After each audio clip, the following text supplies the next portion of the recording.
नमस्कार दोस्तों।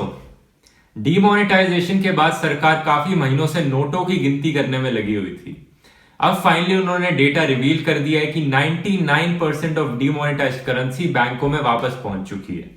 इस चीज का मतलब क्या होता है ब्लैक मनी के व्यू पॉइंट से, वो मैं आपको इस वीडियो में बताना चाहूंगा। और इस वीडियो में मैं आपको फाइनली एक डीमोनेटाइजेशन के जितने भी फायदे हुए हैं और जितने भी नुकसान हुए हैं उनका एक फाइनल एनालिसिस करना चाहूंगा, और साथ में यह भी बताना चाहूंगा कि गवर्नमेंट इस बारे में क्या प्रोपेगेंडा फैला रही है।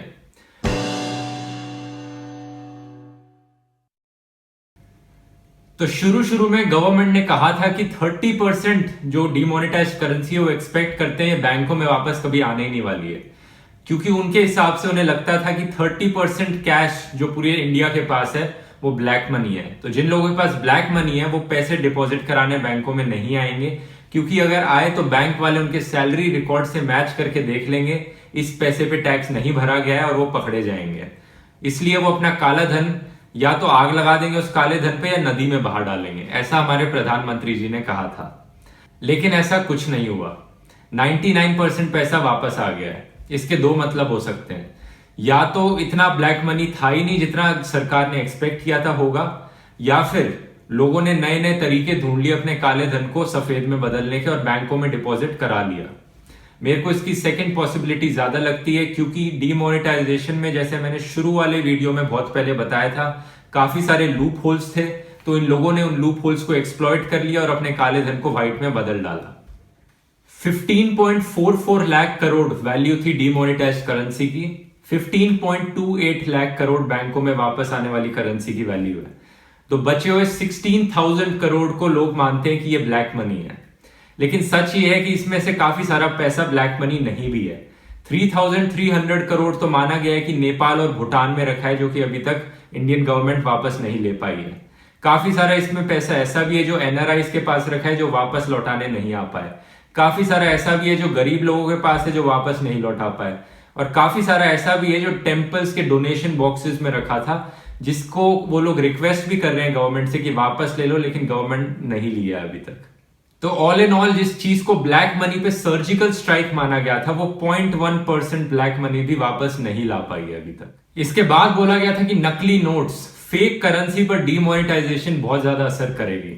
लेकिन हुआ क्या कि डीमोनेटाइजेशन के 3-4 दिन बाद ही मार्केट में फोटोज आ रही थी 2000 के नकली नोट्स की। इनफैक्ट जून 2017 तक 11 करोड़ से ज्यादा की फेक करेंसी डिटेक्ट हो चुकी थी, और पता नहीं कितनी तो अनडिटेक्टेड है। इससे पता लगता है फेक करेंसी पर जीरो इंपैक्ट पड़ा है डीमोनेटाइजेशन का। फिर बोला था कि टेरर फंडिंग पे इंपैक्ट पड़ेगा, टेररिस्ट की फंडिंग पे इंपैक्ट पड़ेगा डीमोनेटाइजेशन से। 8 नवंबर को डीमोनेटाइजेशन हुआ, उसके बाद 19 नवंबर को, कुछ ही दिनों बाद उसके, आसाम में टेररिस्ट ने हमारी आर्मी पर हमला किया। 22 नवंबर को उसके बाद एक और हमला हुआ कश्मीर में, और उसके बाद 29 नवंबर को फिर से एक और बहुत ही बड़ा हमला हुआ नागरोटा में, जहां पे 7 आर्मी के जवान हमारे मार्टियर हो गए। तो डीमोनेटाइजेशन होने के 1 महीने के अंदर अंदर ही इतने सारे टेररिस्ट अटैक्स हुए हैं, जिससे साफ पता लगता है टेरर फंडिंग पे कोई इंपैक्ट नहीं पड़ा डीमोनेटाइजेशन का। इसके बाद एजेंडा इन्होंने कुछ बदल सा दिया था और कहने लगे थे कि कैशलेस इकोनॉमी बनाना डीमोनेटाइजेशन का पर्पस था। यह बात सच है कि कैशलेस ट्रांजैक्शंस में इंक्रीज दिखा था जब डीमोनेटाइजेशन हुआ, क्योंकि लोगों के पास कैश की कमी हो गई थी। लेकिन जैसे जैसे कैश वापस आने लगा, लोगों ने कैशलेस ट्रांजैक्शंस को उतना ही कम कर दिया। ये आपको इस ग्राफ में बहुत अच्छे से दिख सकता है कैसे कैशलेस ट्रांजैक्शंस में एक बहुत बड़ा बढ़ाव दिखा था, और फिर फरवरी मार्च तक आके वापस उतनी ही गिर गई जितनी डीमोनेटाइजेशन से पहले हुआ करती थी। और अब ये फायदा बताया जा रहा है डीमोनेटाइजेशन का कि इसकी वजह से डायरेक्ट टैक्स कलेक्शन और नंबर ऑफ टैक्स पेयर्स में बहुत ज्यादा बढ़ाव दिखा है डीमोनेटाइजेशन की वजह से, और ये इसके बहुत बड़े फायदे हैं। 14% का इंक्रीज हुआ है पिछले साल के कंपैरिजन में डायरेक्ट टैक्स कलेक्शन में, ये बात सच है। लेकिन इस बात को डीमोनेटाइजेशन का फायदा बताना ये बहुत ही मिसलीडिंग चीज है, क्योंकि अगर आप पिछले साल के ग्राफ देखोगे 2012, 13, 14, 15, 16, तब आपको पता लगेगा कि 14% का इंक्रीज होना टैक्स कलेक्शन में ओवर द ईयर ये कोई बहुत बड़ी चीज नहीं है। 2013 में भी 14% का इंक्रीज दिखा था, इससे डीमोनेटाइजेशन का कुछ लेना देना नहीं है। सेम चीज आप टैक्स पेयर्स के साथ भी देखोगे कितने रेट से इंक्रीज होते आ रहे हैं पिछले सालों में, तो इस साल का जो इंक्रीज हुआ है नंबर ऑफ टैक्स पेयर्स में वो कोई स्पेशल नहीं है, लेकिन गवर्नमेंट स्पेशल इसे बना देगी आपको सिर्फ ये बता के कि पिछले साल से कंपेयर करके ये देखो 14% इंक्रीज हो गया, वो पिछले साल का नहीं दिखाएगी और पिछले सालों का। अब आते हैं डीमोनेटाइजेशन से हुए नुकसान पर। 1.28 लाख करोड़, ये एक बहुत बहुत बहुत बड़ी रकम है। इतना नुकसान उठाना पड़ा है इंडियन इकोनॉमी को सिर्फ पहले 50 दिनों में डीमोनेटाइजेशन के। सिर्फ पहले 4 महीनों में डीमोनेटाइजेशन के 15 लाख से ज्यादा लोगों की जॉब्स गई हैं। 2.2% से इंडिया की जीडीपी ग्रोथ नीचे गिर चुकी है। यहां पे मैं धन्यवाद करना चाहूंगा मनमोहन सिंह जी का, जिन्होंने बहुत ही एक्यूरेटली इस चीज को प्रेडिक्ट किया था, और अरविंद केजरीवाल जी, शशि थरूर जी, ये सारे वो लोग थे जिन्होंने शुरू से ही डीमोनेटाइजेशन को क्रिटिसाइज किया था, और पढ़े लिखे लोगों ने, सारे इकोनॉमिस्ट ने पहले से ही प्रिडिक्ट किया था कि ऐसा होने वाला है।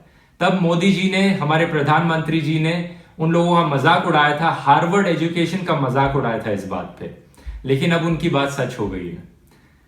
21,000 करोड़ रुपीस ये थी नए नोट्स को प्रिंट करने की कॉस्ट। तो ओवरऑल जीडीपी का नुकसान, जॉब्स का नुकसान, 1.28 लाख करोड़ का नुकसान, और ये नोट्स को प्रिंट करने की कॉस्ट को साथ में मिला के देखा जाए तो कहीं 5-6 लाख करोड़ से भी ज्यादा की कॉस्ट पड़ेगी इसकी। ये कोई बहुत बड़े स्कैम से कम नहीं है। पता नहीं इतना पैसा कहां से रिकवर किया जाएगा अब इसके लिए। इसके बाद 150 से ज्यादा लोग मारे गए डीमोनेटाइजेशन के दौरान। कुछ लोग लाइनों में खड़े होकर मर गए और कुछ लोग हॉस्पिटल के सामने खड़े होकर मर गए, क्योंकि हॉस्पिटल्स ने कैश एक्सेप्ट करने बंद कर दिए थे।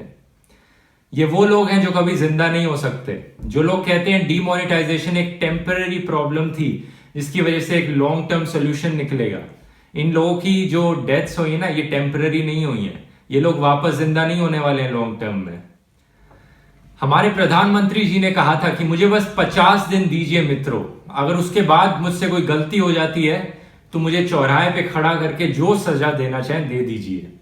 अब ये गलत मूव प्रूफ हो चुकी है, लेकिन प्रधानमंत्री जी, मैं आपकी बात से रिस्पेक्टफुली डिसएग्री करना चाहूंगा यहाँ पे। प्लीज ऐसी वायलेंट सजेशंस मत दीजिए। हिंदुस्तान की जनता बहुत ही नॉन वायलेंट है और जिंदा जलाने जैसी चीजों में विश्वास नहीं रखती है।